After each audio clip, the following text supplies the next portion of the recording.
So you know how the mainstream news media is always pushing for war. They love war. They love missiles. Well, Brian. Here's our favorite guy, right? Stolen valor aficionado, and there isn't a war he never loved. And here he is. Here's our man. Go into greater detail. We see these beautiful pictures at night from the decks of these two U.S. Navy vessels in the eastern Mediterranean. I am tempted to quote the great Leonard Cohen, "I'm guided by the beauty of our weapons."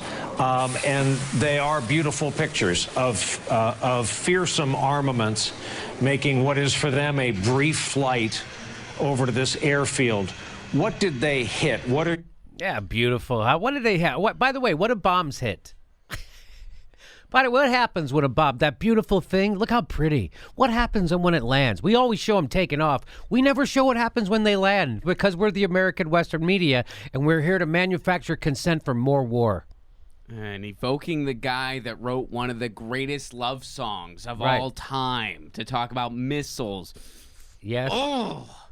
Or how about Fareed Zakaria, right? So they love it. They love war. They love when the president goes to war, right? In fact, President Trump wasn't really considered presidential.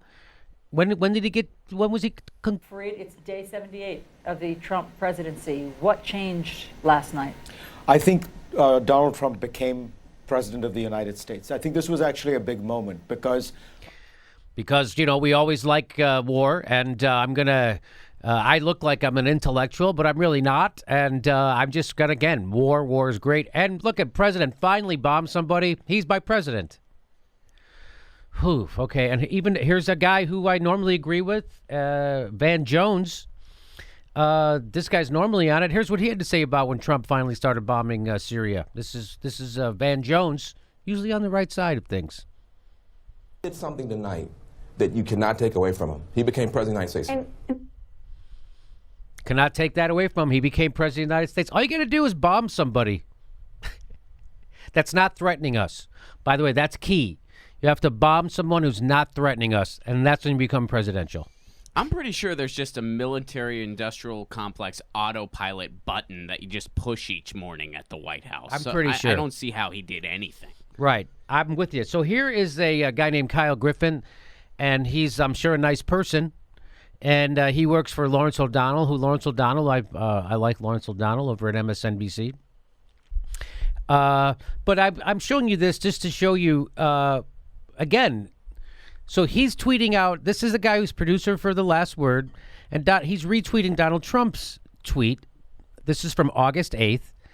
And Donald Trump was complaining in his tweet about the Amazon, Washington Post, and Hillary Clinton. He was attacking the media and Hillary Clinton in a tweet. Kyle Griffin was upset that Trump's not screaming about North Korea. His tweet was, U.S. officials are telling NBC News and the Washington Post that North Korea can put a nuclear weapon on a missile. Trump attacks the media and Clinton. So he's like, why aren't you going? North Korea, Trump, nuclear threat. Come on, Trump. Get into warmongering. It's almost like the mainstream news media is there to scare the shit out of us. Well, in fact, I don't know, Jimmy, where would you get an idea like that? It's the news media's job to scare people about war. Where would I get an idea like that? I don't know. I watch a lot of news, and Our job tonight actually is to scare people to death on this subject. Our job tonight actually is to scare people to death on this subject. Huh. Our job tonight actually is to scare people to death on this subject. Well, you did it, and I hope that you're happy, Brian and Kyle and everybody else, because boom, there you go. He did what you wanted. Maybe he'll bomb them, and then you can say he's presidential again, and you can talk about how beautiful the missiles are. I want my knee-jerk reactionaries threatening people with nuclear weapons. Yes! Not fellow plutocrats that don't care. People with nuclear weapons. Priorities, people. Priorities. Everybody was afraid that Trump was an unhinged maniac. He's going to nuke somebody. And everybody's like, hey, why isn't that unhinged maniac being more of a warmongering maniac? Why doesn't that maniac do more maniac stuff? We're supposed to be afraid that he's a maniac, but why doesn't he do more stuff? And by the way, I didn't catch with the Kyle Griffin, the Adam Johnson, again, he caught him. He said, why isn't Trump more focused on starting World War III? That's how he framed it, which is exactly right.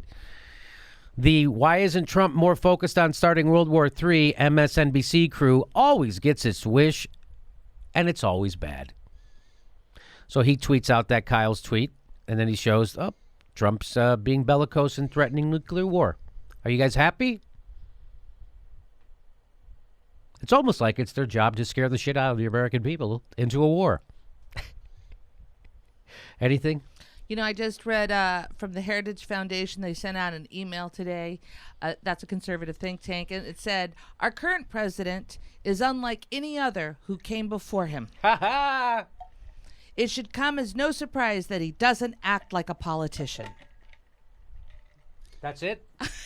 That's all they said? They go on to say that we know the liberals won't give up. Your gift will allow heritage experts to continue crafting policy solutions to fix the myriad of problems that the Obama administration left for our country, military, and taxpayers. Well, the Heritage Foundation is not wrong on that in a sense, because they did craft Barack Obama's fix to our healthcare problems. The Obamacare was literally drafted by Heritage Foundation. That was the right wing's answer to solve our healthcare problems. And we elected Barack Obama, a Democratic Congress, and a Democratic Senate. And what did we get? We got the Heritage Foundation's fucking plan anyway.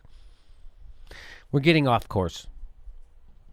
But when they say that our president is unlike any other president who came before him, I don't know what they mean by that. You know, that he's not answering to them. That's their way to that's their way to excuse all his behavior. That's their way to he's unlike.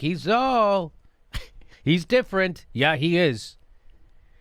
But to say he's, to say he's worse, that's the thing I can't get.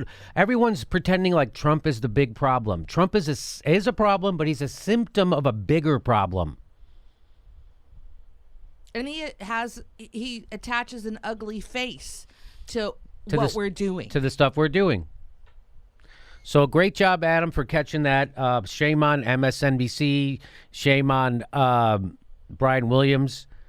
It is chilling hearing the guy whose paycheck used to be signed by a bomb maker say it's our job to scare people to death. So all through the Iraq War, Brian Williams got his paycheck from General Electric. And my question has always been, how many checks do you take from a defense contractor in the middle of an illegal war? Before those missiles start to look sexy. No,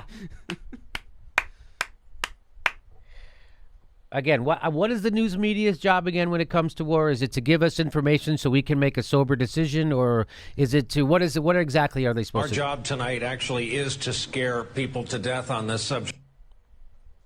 Okay, thank you. And you wonder why people get their news from YouTube. Hey, everybody, the next live Jimmy Dore show is August 16th. That's a Wednesday. New time, 9 p.m. 9 p.m. show. 9 p.m. show, August 16th in Burbank, California. Get your tickets right there or at jimmydorecomedy.com.